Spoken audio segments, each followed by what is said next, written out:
BRS సభలో professor Jayashankar photo పెట్టకుండా అవమానించారన్నారు Congress MLA Nayani Rajender Reddy. Hanumakonda జిల్లాలోని కాంగ్రెస్ పార్టీ ఆఫీసులో ఎమ్మెల్యేలు కడియం శ్రీహరి, రేవూరి ప్రకాష్ రెడ్డి, కేఆర్ నాగరాజు మీడియాతో మాట్లాడారు.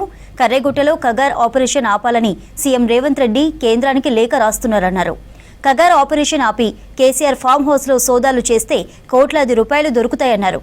కాళేశ్వరంతో వెనకేసిన డబ్బులతో బీఆర్ఎస్ నేతలు సభలు పెడుతున్నారని విమర్శించారు. బీఆర్ఎస్తో ఏం కాదనే విషయం పార్లమెంట్ ఎన్నికల్లో తేలిపోయిందన్నారు కాంగ్రెస్ నేతలు. డూప్లికేట్ గాంధీ అంట మాట్లాడే విధానం చూడండి. మరి ఆ డూప్లికేట్ గాంధీ ఇంటికి తెలంగాణ ఇచ్చిన తెలంగాణ తల్లి అని ఇంటికి పోయి కాళ్ళు పట్టుకున్నప్పుడు గుర్తు రాలేదా? డూప్లికేట్ గాంధీ అనేది సిగ్గు శరం అన్నీ వదిలిపెట్టేసి ఏమి అవసరం లేదో మళ్ళా మాయ మాటలు చెప్పి ఓ 400 కోట్లు ఖర్చు పెడితే 12 లక్షలు వచ్చిన ఒకడంటాడు, రోడ్డు మీద 3 లక్షలు అని ఒకడంటాడు, పోలీసు వాళ్ళని ఇదని చెప్తే అదని ఒకలంటారు. 400 కోట్లు పెడితే 4 లక్షలు రాలేదు, 12 లక్షల ముచ్చడి చెప్పుకుంటా తిరిగి వీళ్ళు ముచ్చడి చెప్తే మేము పెడితే మీటింగు ఆర్ట్స్ కాలేజీలో పెట్టుకుంటే పక్కన జిల్లాలు 2 జిల్లాలు పెట్టుకుని తప్ప ఈ స్థాయిలో ఈ మీడియాని వాళ్ళకున్న దాన్ని ఇది చేసుకోవడానికి ఫోకస్ చేసుకోవడానికి మేము బతుకున్నాం చెప్పాను తప్ప ఎక్కడ కూడా ఆ స్పీచ్లో ఏం పస అవుపడ్డా చెప్పండి, ఏమైనా అవుపడ్డా? మేము ఇది చేసినాం వరంగల్కి ఏం చేసినావు చెప్పడు. అందుకే ఊరవతల పోయి ఎలకతుర్తులకు బార్డర్లో పెట్టి చెలో వరంగల్ అని పెట్టిండు. మొన్న కూడా చెప్పాను నేను. వీళ్ళకు ఎంతసేపు బతుకు లేదు, కాంగ్రెస్ విమర్శించకపోతే వీరికి బతుకు లేదు. ఇవాళ అక్రమంగా సంపాదించిన సొమ్ముతోటి ఇవాళ దగ్గర 1200 కోట్లు నీ బ్యాంక్ ఖాతా ద్వారా ఇచ్చుకునేవి కాకుండా ఇంకా అదనంగా ఇంకా దగ్గర 1000-1100 కోట్లు ఖర్చు పెట్టి ఇవాళ బహిరంగ సభ ఏర్పాటు చేసి ఇవాళ కాంగ్రెస్ పని అయిపోయింది అని చెప్పి మాట్లాడుతున్నావే. నిజంగా కాంగ్రెస్ పార్టీ పని అయిపోయింది అని అంటే నేను ఒకటి అడుగుతున్నాను. పార్లమెంటులో పోటీ చేస్తే మొత్తం సీట్లు స్వీప్ చేస్తామని చెప్పినవే, కనీసం ఒక్క సీటు కూడా నీకు రాకపోవడమే కాకుండా 7 సీట్లలో డిపాజిట్ కూడా రాలేదు. ఇంకా ఏ ముఖం పెట్టుకొని మాట్లాడుతున్నావని చెప్పి నేను అడుగుతున్నాను. ఇవాళ ఒక శాసనసభ్యుడిగా నేను మీకు ఛాలెంజ్ చేసి చెప్తున్నాను. ఇవాళ నిజంగా మీకు ప్రజలలో ఈ కాంగ్రెస్ పార్టీ మీద వ్యతిరేకత ఉన్నది. ఎప్పుడు ఎన్నికలు వచ్చినా మీకు గెలుస్తామని మీరు మాట్లాడుతున్నారు కదా. మీరు 38 మంది గెలిచారు. 38 మందితోటి రాజీనామా చేయించండి. మీ దగ్గర 28 కావచ్చు, ఇటు వచ్చిన 10 మందితోటి రాజీనామా చేయిద్దాం. మళ్ళా పోటీకి రండి. మీరు నిజంగా దాంట్లో 50% అయినా మీరు గెలిస్తే మేము దేనికైనా మేము సిద్ధము అని చెప్పి ఈ సందర్భంగా మనవి చేస్తున్నాను. కేసీఆర్ గారు ఆపరేషన్ కగార్ను నిలిపివేయాలని మాట్లాడారు.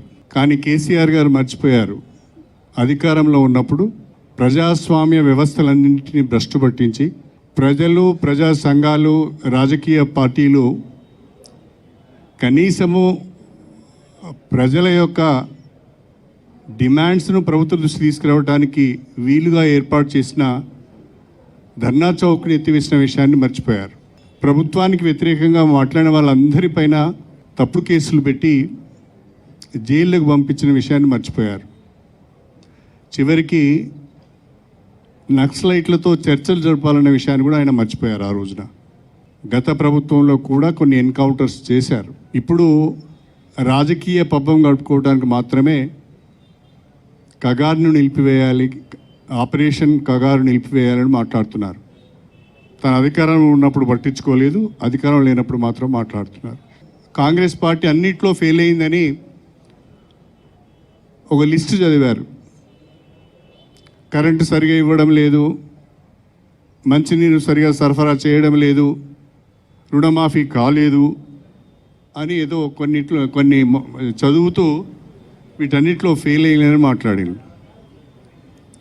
కానీ మీరు 10 సంవత్సరాలలో చేయలేని అనేక అద్భుతమైన పనులు ఈ 16 మాసాల కాంగ్రెస్ ప్రభుత్వం, ముఖ్యమంత్రి రేవంత్ రెడ్డి గారు చేసి చూపించారు. మాజీ ముఖ్యమంత్రికి టెస్ట్ చేయాలి. అసలు ఏం మాట్లాడిండు వచ్చి వేదిక పైన?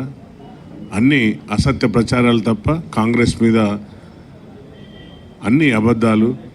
వారి స్కీమ్స్ అన్నీ స్కామ్స్తోనే ఉన్నాయి. లిక్కర్ స్కామ్, గొర్రెల స్కామ్, చేపల scam, KCR kit scam, double bedroom కట్టినవి కూడా స్కామే.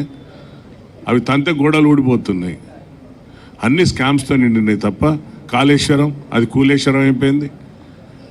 ఇన్ని పెద్దలు చెప్పినట్టుగా ఆ గురువింద కింద నల్లమచ్చ పెట్టుకొని 15 నెలలు కాకముందే కాంగ్రెస్ ప్రభుత్వం పైన దుమ్మెత్తి పోస్తున్నారు.